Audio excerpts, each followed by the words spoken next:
Hello दोस्तों, स्वागत है आपका जीके डोज की एक और नई वीडियो में। आज की जो वीडियो है वो हमारी प्राचीन भारत पर पार्ट नंबर 7 की है, क्योंकि इससे पहले जो पार्ट 6 तक हैं वो हम कंप्लीट कर चुके हैं। रोज की हमारी सीरीज में टोटल 6 क्वेश्चन होते हैं। सो जो भी नए लोग आए हुए हैं वो चैनल को सब्सक्राइब जरूर से कीजिएगा, क्योंकि रोज यहाँ पर डेली प्रैक्टिस होती है। और उसके बाद आज हम कंटिन्यू करते हैं 37 नंबर से, जिसमें हमारा क्वेश्चन कहता है कि सिंधु घाटी सभ्यता में जो धोलावीरा था वो निम्नलिखित में से किसके लिए प्रसिद्ध है। ऑप्शन आपके सामने, पहले चट्टानों का निर्माण, दूसरा बंदरगाहों के लिए, जल संरक्षण के लिए, और चौथा है मिट्टी के पात्र के लिए। तो दोस्तों, धोलावीरा एक साइट है जो कि अभी हाल ही में घोषित हुई है। और उसके बाद जो धोलावीरा है वो पहली बात तो गुजरात में स्थित है, ये आपको याद रखना है। और उसके बाद जो धोलावीरा है वो सिंधु घाटी जो सभ्यता है उसका एक मुख्य पार्ट है, जो कि मिट्टी के जो पात्र होते थे, यानी कि मिट्टी के जो सर्वेक्षण है, मिट्टी के जो अंश हैं वो धोलावीरा से प्राप्त हुए हैं, ये आपको याद रखना है। और ये जो धोलावीरा है वो गुजरात में स्थित है। राइट आंसर हुआ हमारा ऑप्शन नंबर डी, याद रखना है आपको, इंपोर्टेंट क्वेश्चन है। और उसके बाद अगला क्वेश्चन है हमारा क्वेश्चन नंबर 38। क्वेश्चन नंबर 38 हमारा कहता है कि गौतम बुद्ध ने जो महापरिनिर्वाण कहाँ लिया था। ऑप्शन है आपके सामने, पहला पटना, दूसरा है कुशीनगर, तीसरा है वाराणसी और चौथा है सारनाथ। दोस्तों, जो गौतम बुद्ध है उनका जो महापरिनिर्वाण है वो उन्होंने लिया था कुशीनगर में, याद रखना आपको। जो कुशीनगर है वहां पर इन्होंने महापरिनिर्वाण लिया था। और गौतम बुद्ध का जो पहला उपदेश था वो सारनाथ में दिया गया था, ये आपको याद रखना है। दोनों क्वेश्चन इंपोर्टेंट हैं, पहला उपदेश पूछे तो सारनाथ में, और अगर महापरिनिर्वाण पूछे तो कुशीनगर में। सो याद रखना है आपको। और उसके बाद जो हमारा अगला क्वेश्चन है वो है हमारा क्वेश्चन नंबर 39, जो कहता है कि ऋग्वेद में जो सबसे प्रमुख देवता थे वो कौन है। ऑप्शन आपके सामने, पहला इंद्र, दूसरा है पशुपति, तीसरा है विष्णु और चौथा है शिव। दोस्तों, जो ऋग्वेद में सबसे प्रमुख जो देवता माने गए हैं वो माने गए हैं इंद्र। याद रखना आपको, इंद्र और पशुपति में आपको कंफ्यूज नहीं होना है, क्योंकि जो पशुपति हैं वो सिंधु घाटी सभ्यता के जो लोग थे वो पशुपति की पूजा करते थे। लेकिन ऋग्वेद में अगर आपसे पूछे कि प्रमुख देवता कौन है तो वो है इंद्र। याद रखना आपको, कंफ्यूजन नहीं होना है। अगला क्वेश्चन हमारा क्वेश्चन नंबर 40, जो कि कहता है कि वैदिक काल में 8 प्रकार के विवाह प्रचलित थे, इनमें से कौन सा प्रेम विवाह था।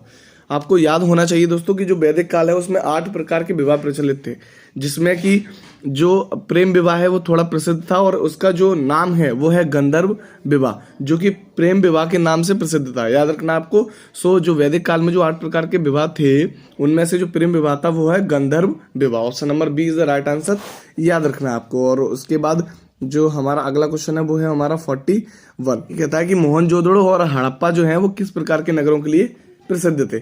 ऑप्शन आपके सामने, पहला कृषि नगर है, दूसरा है धार्मिक नगरों के लिए, तीसरा है व्यापारिक नगरों के लिए और चौथा है तटीय नगरों के लिए। तो दोस्तों, जो मोहनजोदड़ो और जो हड़प्पा है वो, जिसमें जो हड़प्पा है वो वर्तमान में पाकिस्तान में स्थित है, ये आपको याद रखना है। सिंधु घाटी सभ्यता की एक साइट है। और उसी के साथ जो मोहनजोदड़ो और हड़प्पा है, ये दोनों जो नगरें हैं वो प्रसिद्ध थे व्यापारिक नगरों के लिए, ट्रेड के लिए ये बहुत ज्यादा फेमस थे, ये आपको याद रखना है। और उसके बाद अगला क्वेश्चन है हमारा क्वेश्चन नंबर 42।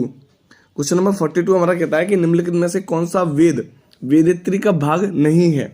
ऑप्शन आपके सामने, पहला ऋग्वेद, दूसरा है सामवेद, तीसरा है यजुर्वेद और चौथा है अथर्ववेद। दोस्तों, आपको याद ही होगा, हमने पिछले क्वेश्चनों में भी कई बार पढ़ा है कि हमारे टोटल 4 वेद हैं, ऋग्वेद, सामवेद, यजुर्वेद, अथर्ववेद। 4 प्रकार के वेद हैं, जिसमें सबसे पुराना जो है वो ऋग्वेद है, सबसे नया जो है वो अथर्ववेद है। सामवेद जो भारतीय संगीत है उसका जनक सामवेद को कहा जाता है। यजुर्वेद में यज्ञ प्रतिष्ठा, धार्मिक अनुष्ठानों जैसी चीजें आती हैं, पहले पढ़ाया था आपको यजुर्वेद, यज्ञ वगैरह इस तरह से। सो आपको याद रखना है। और उसी के साथ एक क्वेश्चन और पूछ लिया जाता है कभी कभी कि निम्नलिखित में से जो वेद वेदित्री का जो भाग है वो किसमें नहीं है। तो जो वेद वेदित्री होती है उसमें ऋग्वेद शामिल है, सामवेद शामिल है, यजुर्वेद भी शामिल है, लेकिन जो अथर्ववेद है वो शामिल नहीं है, यानी कि अथर्ववेद का वो भाग नहीं है। सो याद रखना आपको। और अथर्ववेद में जादू टोना और कई सारे मंत्र वगैरह, ये सारी चीजें अथर्ववेद में होती हैं, ये आपको याद रखना है। और उसके बाद आज के हमारे जो 42 क्वेश्चन है, यानी कि 6 क्वेश्चन है वो हुए कंप्लीट। ये जो सीरीज है वो लगातार डेली कोशिश करते हैं कि आपके सामने आती रहे। और उसके बाद अगर आपको इसकी जो PDF है डाउनलोड करनी है तो डिस्क्रिप्शन में PDF की लिंक दी हुई है, वहां से जाकर आप PDF को डाउनलोड कर सकते हैं। और रोज डेली प्रैक्टिस करने के लिए चैनल को सब्सक्राइब जरूर से कीजिएगा। मिलते हैं किसी नेक्स्ट वीडियो में, तब तक के लिए जय हिंद।